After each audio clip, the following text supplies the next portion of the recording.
Hey, what's up? Welcome back to the channel. So glad that you are here. So two things that are happening today. So first off, at the end of this video, we're going to be announcing the winner of my 2K giveaway. Huge thank you to Gamut for partnering with me on that. But before we do that, it is like full on holiday season right now with Thanksgiving and Black Friday and Christmas and New Year's and all that happening over these past few weeks and upcoming weeks. And I don't know if you're anything like me, but one of the things that I always struggle with is when people ask me for gift ideas for the holidays and they're like, hey, like what can we get you for Christmas? And so what I've done is I've actually put together a list of 10 different gift ideas for creatives, and all of these gifts are around or under the $100 mark. And so if you're a creator and you need some ideas to give people, or if you're buying for a creator and you're wondering like what could I actually get them that would actually be helpful for them and their businesses, something they would actually enjoy, here are 10 things that are under or around the $100 mark that I think would be fantastic to get for a creator this holiday season. All right, starting off with item number one, and that is the Slate 2 memory card holder from Polar Pro. This is basically just a case for your memory cards, and it just unscrews at the top here, and then you can have multiple different memory card sets that go into this memory card holder. I have mine set up right now for CF Express Type B cards, which are what go in my R3, as well as SD and micro SD cards, which is what go in my drone, my GoPro, and my Sony FX3. One of the reasons I like this memory card holder so much is because number one, it's super rugged. It's like drop proof, it's waterproof, or at least water resistant for a certain amount of time. So you know that your memory cards are going to be safe if you're out traveling, if you're out hiking and you're in bad weather, or you drop something, you drop your bag in the water, your data is going to be safe. But one of the reasons I really love this case is because it's actually customizable. And so when you open it up, right now I have it set up for SD cards on one side, micro SD cards go underneath those SD cards, and then CF Express Type B cards on the other side. But these are actually inserts that you can take in and out. And so you can customize this with more SD cards and micro SD cards. You can swap the CF Express Type B for CF Express Type A, or I think Compact Flash. They have just a bunch of different inserts that you can use. And so if you're on a trip with different cameras each time, you can swap out these inserts and bring different memory cards with you.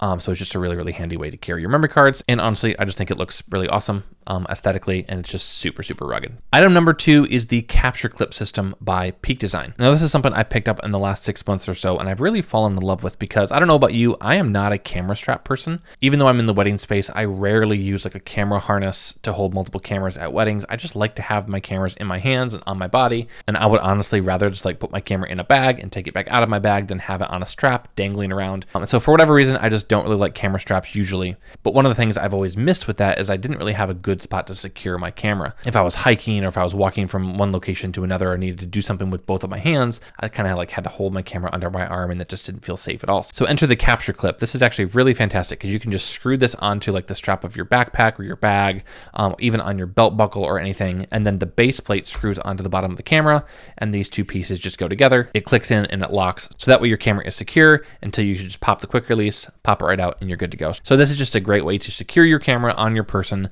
without having to put your camera on a strap, put it away in a bag, or do what I did and just hold it under your arm, which is, I do not recommend that. I've almost dropped my camera way too many times. So Capture Clip is a fantastic tool. All right, item number three on this list is this small rig multi-tool for videographers. I don't know if you're like me at all, but if you're working with cameras that have base plates and camera cages and tripods and tripod base plates and even the Peak Design Capture Clip I just mentioned, it's always frustrating to just not have the right tool on hand to take the camera off the base plate or move the tripod or tighten something up on a light stand. And this multi-tool is really the answer for that. It has a couple great flathead options for unscrewing base plates and all that kind of stuff. It has a Phillips head and it has a flathead screwdriver, as well as 6 different sizes of like Allen keys. This is just a great tool to throw in your bag so you don't have to be fumbling for a different multi-tool, or honestly, what I used to do is just carry a dime or a quarter around with me and use that to screw the tripod in. Not a great look when you're on set with a client, and really, really convenient just to have this on your person. So highly recommend picking one of these up. Item number 4 on the list is the JBL Clip 4. I love having a Bluetooth speaker with me on shoots, and it's just great to add some ambience and some music to the background so it's not just me and my camera shutter clicking away. I used to have another Bluetooth speaker, but that one finally died. I had been using it for like 8 years. Recently picked up the JBL Clip 4 and really like it. The little carabiner style clip on it is super convenient just for hooking it onto my backpack or my bag or even my belt buckle or something like that. It's lasted really well. It's pretty rugged. I think it has some weather resistance to it too. So great little Bluetooth speaker if you're in the market for one of those. Item number 5 is actually something that you are sort of seeing on camera right now, and that's my Aperture MC light. I'm actually using this light to light this scene right now. It's just kind of propped up on my desk, lighting up the other side of my face.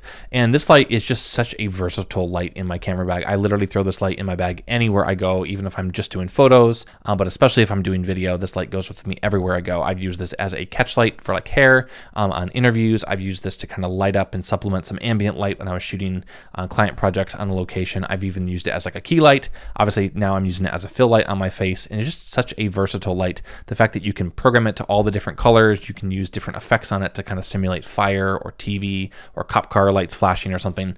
It's just such a versatile light, and the fact that you can get it for under $100 is just fantastic. I really, really like this light and cannot recommend it more. Next up on my list are Apple AirTags. If you don't know what they are, they're basically just like little Bluetooth trackers that you can put in your camera bag so that you know where your camera bag is. But beyond just like helping you find a bag or an item that's lost in your house, they're also globally trackable. And that makes them just a fantastic tool just to kind of slip into your camera bag. So if your camera bag gets lost or stolen, you're at least able to sort of figure out where that is. I throw one of these in my luggage bag as well as my camera bag whenever I'm on a trip. That way, in case something gets lost, I know exactly where it is. It's just a fantastic little tool. All right, next up on my list is something you've probably seen if you've seen any videos that have included my office, and that is the Ugmonk Analog Productivity System. This is basically kind of like a glorified to-do list. And I've been using this now for a couple of years and really, really love it. Basically, it comes with like a little wooden display stand and then all of these different cards. And the cards say today, which is these ones here.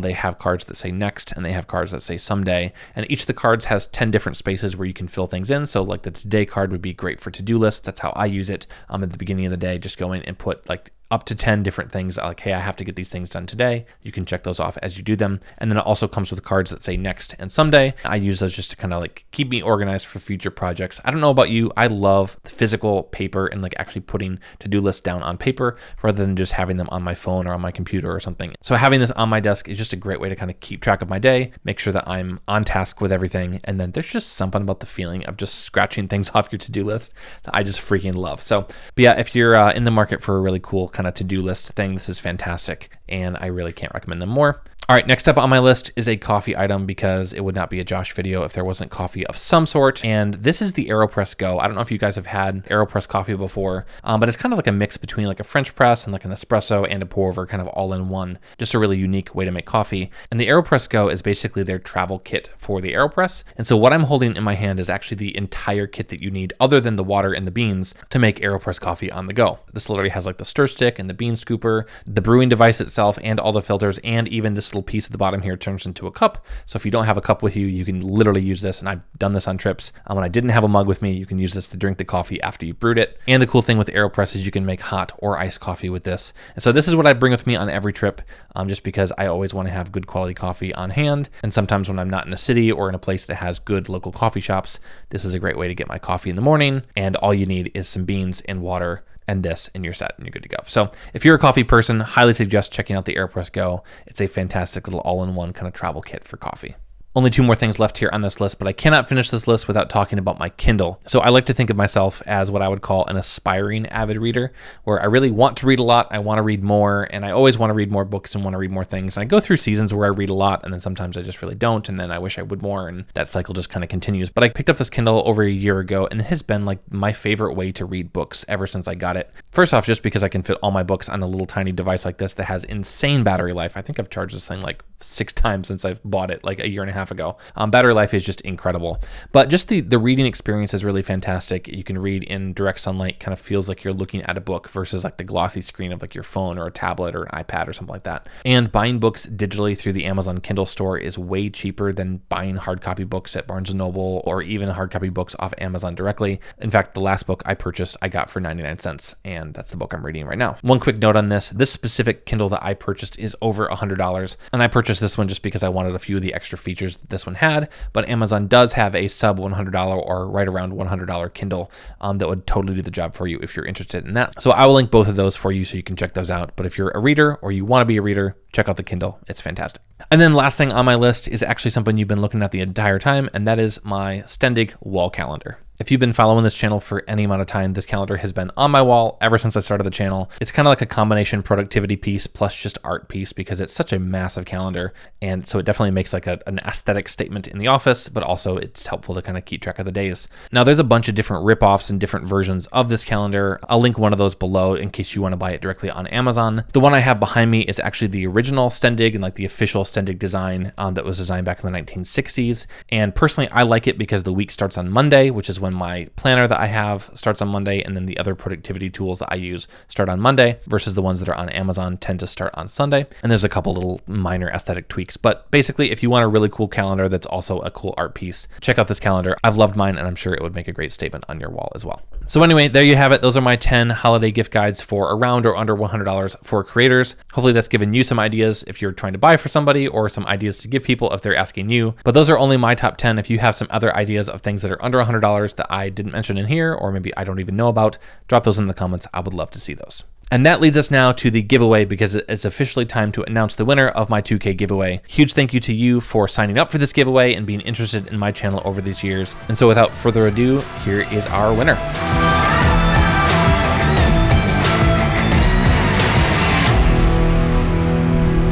So huge congrats on winning this giveaway. Just so you know, I will be reaching out to you directly via email and providing you those download codes so you can access those 2 Creative LUT packs and the base LUT pack from Gamut. And if you didn't win the giveaway, thank you so much just for following this channel and being part of this process with me. I know I'm still a noob when it comes to the YouTube world, but I'm excited to see where this whole thing goes in the future. And so excited that you came along for the ride. It means the world that you're here, and I will see you in the next video. Peace.